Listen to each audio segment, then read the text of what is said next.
제가 다니다 보니까 힘내세요 이런 얘기 자주 하던데 저는 원래 힘이 많아요. 우리 대한민국이 이 위대한 국민들과 함께 정말 세계에서 가장 못 사는 식민지에서 해방된 나라, 그 중에서 이 짧은 시간에 10대 경제 강국이 되어 왔지 않습니까? 저 자신의 인생도 그 어려운 환경을 딛고 지금 여기까지 왔습니다. 다시 또 지금 출발해서 우리 국민 모두가 즐겁게 내일을 상상하는 그런 나라 우리 꼭 만들어야 되겠죠. 그리고 누가 만들겠습니까? 아닙니다. 이재명은 여러분이 쓰는 유용한 도구일 뿐입니다. 그 도구를 쓸지 말지는 여러분의 몫입니다.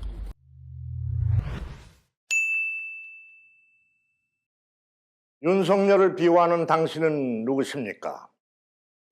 1988년 청문회 제도를 첫 도입하여 50 청문회를 열었고 이를 필두로 2000년 고위공직자의 능력과 자질 및 도덕성을 검증하는 공직 후보자 인사검증 시스템을 입법화한 지 올해로 22년이 되었습니다. 헌법에 국회 동의가 필요한 대법원장, 국무총리를 비롯한 23명과 국회 동의 없이도 대통령이 임명하는 국무위원을 비롯한 37명에 이르기까지 무려 60여 명의 고위공직자가 이 인사청문회를 거치게 되어 있습니다. 친일 잔당 세력은 생일 선물로 땅을 사주는 사람들이니 위장전입이나 탈세 한두 건 없는 인사를 찾아보기 힘들고 민주정부에서는 주민등록법 위반, 음주운전 경력만으로도 하자의 이유가 되어 왔습니다. 인사청문제도 도입 이후 가장 요란한 검증은 조국 법무부 장관 후보자였고 이는 앞으로도 전무후무한 기록이 될 것입니다. 누구도 입시 당락에 영향을 주었다고 생각하지 않는 대학생의 표창장 하나로 조국과 집안을 멸문지화시키고 자녀들의 인생까지도 도륙하고야 말겠다는 이 전대미문의 사건은 3년이 되어가는 지금까지도 참으로 이해하기 힘든 일입니다. 그런데 이번 대선이 점점 결승선을 향해 가는 지금에서야 비로소 저들이 왜 그토록 조국을 악마화하고자 했는지 알 것 같습니다. 이는 다시 말하면 윤석열이 두려운 사람은 조국이 유일했다는 뜻이 아닐까요? 당시에 난 생각지도 않았던 조국 대통령 싹수 죽이기에 착수했다니 등골이 서늘해집니다.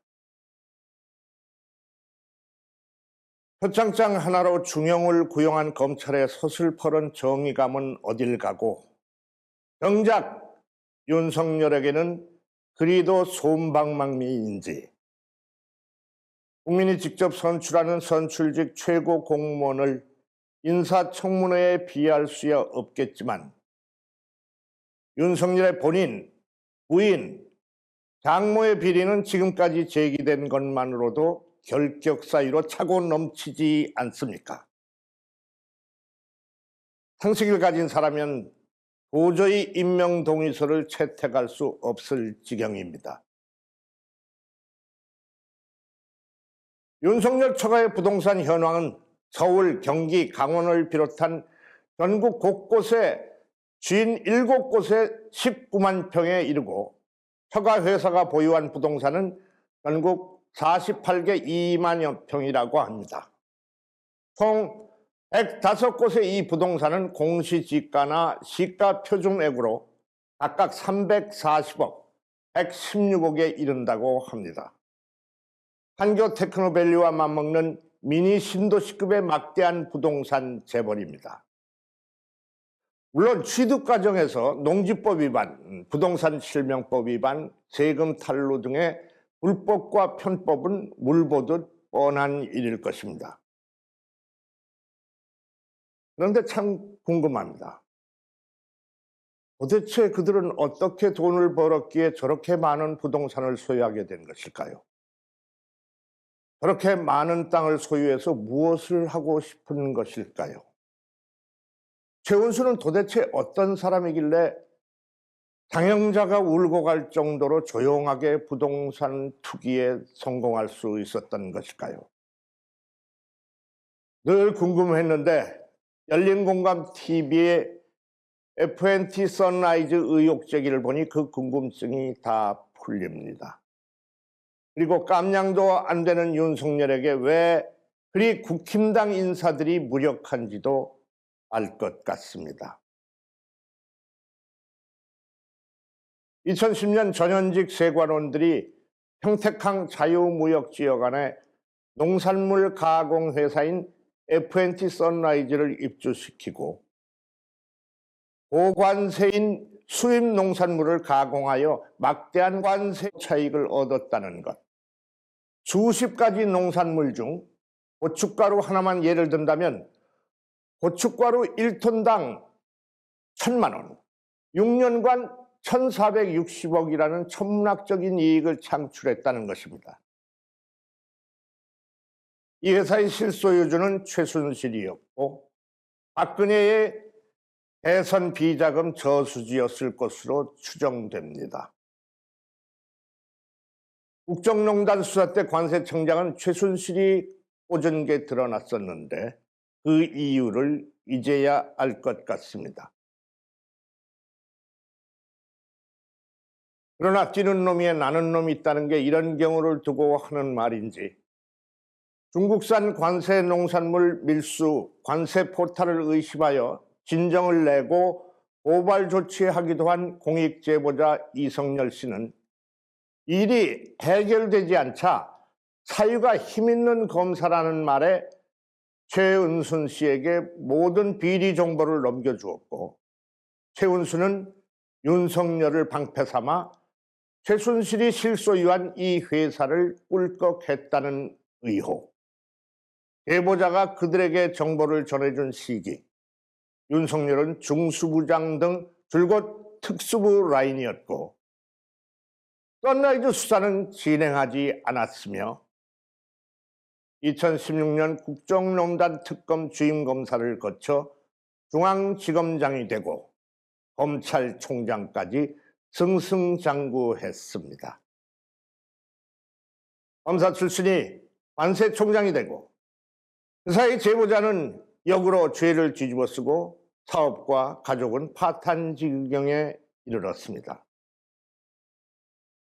오싹합니다. 이쯤 되면 단순히 부패 세력이 아니라 필요에 따라 사람의 멱도 따고 거짓과 술수를 일상으로 배신자는 가차없이 제거하는 깽영화를 보는 느낌입니다. 대한항공 폭파 사건도 있고 이회창의 총풍 사건, 삿대기도 있었지만 실로 윤석열의 본부장 비리는 희대의 사기꾼까지 등쳐먹는 멤머드급이며 지금까지의 모든 권력형 비리의 끝판왕이 아닐 수 없습니다. 거기에 전쟁 불사까지.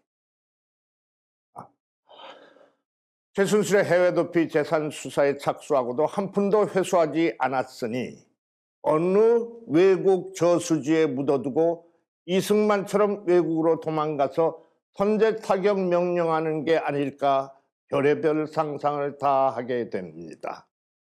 국정농단을 수사하는 소임을 맡긴 박영수 특검이나 주임 검사였던 윤석열은 당시 그들을 칭송하는 촛불 시민들이 얼마나 우스웠을까요? 뒤에서 수십, 수백억을 챙기며 얼마나 비열한 웃음을 흘렸을까요? 논두렁 시계로 검찰 포토라인에 노무현을 세워놓고 내려다보며 실실 웃던 검사들부터 점점 더 과감하게 진화하여 괴물이 된 한국 검찰. 그리고 부산저축은행 대출비리 사건부터 확인되는 의혹이 차고 넘쳐도 대장동 비리를 이재명에게 들이대는 사람들, 그리고 그들에게 환호하는 우리의 아들, 딸들. 수백, 수천억, 아니 수조 원의 관세 포탈은 어렵고 복잡해서 외면하고 12만 원 소고기에는 쌍심지를 켜는 사람들, 하얀 옷에 고춧가루 몇 개 묻은 것에는 도덕적으로 해륜하라고 비난하는 이들이 시뻘건 오물투성이는 오히려 신선해 보여 좋다는 사람들. 어찌하겠습니까? 도대체 어쩌시려는 겁니까? 도대체 당신들이 바라는 세상은 어떤 세상입니까? 진정 깡패 같은 부동산 재벌 트럼프를 선출하고 텍스 아메리카나 시대의 정원을 고한 미국처럼 극우 포퓰리스트들에게 표를 주고 자신과 자손들의 미래를 맡길 것입니까? 끝내 나조차 설득하지 못한 이재명의 흠집을 핑계 삼아 불구덩이로 들어갈 것입니까? 대한민국의 미래를 위해 이재명을 욕하는 것 말고 왜 윤석열을 선택해야 하는지 논리적으로 말해 주십시오. 슬프고 또 슬픕니다. 현재 인사청문 제도는 범위를 넓히고 넓혀 한국방송공사 사장까지도 인사검증을 합니다. 방송국 사장도 청문회에 불러 이것저것 탈탈 텁니다. 하물며 콩나물 한 봉지를 사도 요리 보고 조리 보게 마련인데 국민의 운명을 좌지우지할 대통령을 뽑는데 코론하는 것조차 비굴하게 굴어야 한다. 참 유권자로서 비애감을 어찌하지 못하겠습니다. 아직 후보자 신분임에도 이렇게 아나무인인데 만에 하나 그가 대통령이라도 되는 날이면 무슨 짓인들 못하겠습니까? 시간 제한 따위 두지 않고 무제한 토론을 하든가 아예 공식 선거기간 내내 인사청문회를 열어 전 국민이 세세하게 따져보게 하는 것이 더 낫지 않을까 하는 생각마저 듭니다. 그들이야 이익으로 똘똘 뭉치는 이익 공동체이고 민주개혁 진영은 가치 중심이라 늘 분열한다고 하지만 분명한 것은 이번에 윤석열 일당을 지지한다는 것은 반민족적, 반민중적, 반역사적 반역이라는 것입니다. 인대 잡자고 초과삼간을 다 태우자는 당신들이 더 무섭습니다. 어쩌면 나에게 허락한 평화는 한 달뿐일지도 모르겠다고 생각하면 오싹하다 못해 숨을 쉬기조차 힘들어집니다. 그래서 전 오늘도 묻습니다. 대체 윤석열을 지지하는 당신들은 누구십니까? 오늘의 디지털 논평이었습니다. 이재명 후보자 무조건 당선되어야 된다면서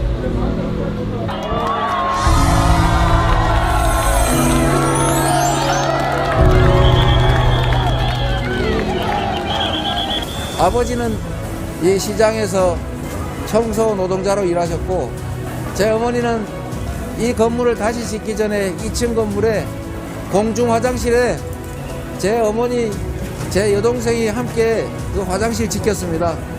정말 열심히 살았고 저는 초등학교 마치고 어머니께서 이 화장실에 출근하시기 전에 제 손을 잡고 공장에 발에다 주셨습니다. 그래도 밤늦게 야간 작업 처리가 끝나고 오면 낮에 그 오랜 시간 일하시고 나서도 아들이 퇴근할 때까지 기다려 주셨습니다. 그렇게 열심히 살았습니다. 아직도 그때 함께 일하던 사람들 여전히 혹독한 노동에 시달리고 위험 속에서 목숨을 잃어가고 있습니다. 지금도 얼마나 많은 사람들이 힘겹게 살아갑니까? 국가가 할 일이 뭐겠습니까? 힘겹고 어려운 사람들에게 용기를 주고 많은 사람들이 행복을 찾아갈 수 있도록 길을 열고 일자리가 없는 사람에게는 일자리를, 장사가 안 되는 사람들에게는 장사할 수 있는 기회를 주는 게 바로 정치 아닙니까, 여러분? 저는 정치를 왜 하는가를 가끔씩 생각합니다. 제가 정치를 하는 이유는 지금도 여전히 제가 탈출해버렸던 그 웅덩이 속에서 좌절하고 고통받고 절망하는 사람들에게 공정한 세상을 만들어주기 위해서였습니다. 제가 하는 모든 일은 우리의 삶, 우리 서민들의 삶과 이재명의 참혹한 삶이 추억되어 있습니다. 앞으로도 여러분을 위해서, 세상을 위해서 최선을 다하겠습니다. 여러분 고맙습니다.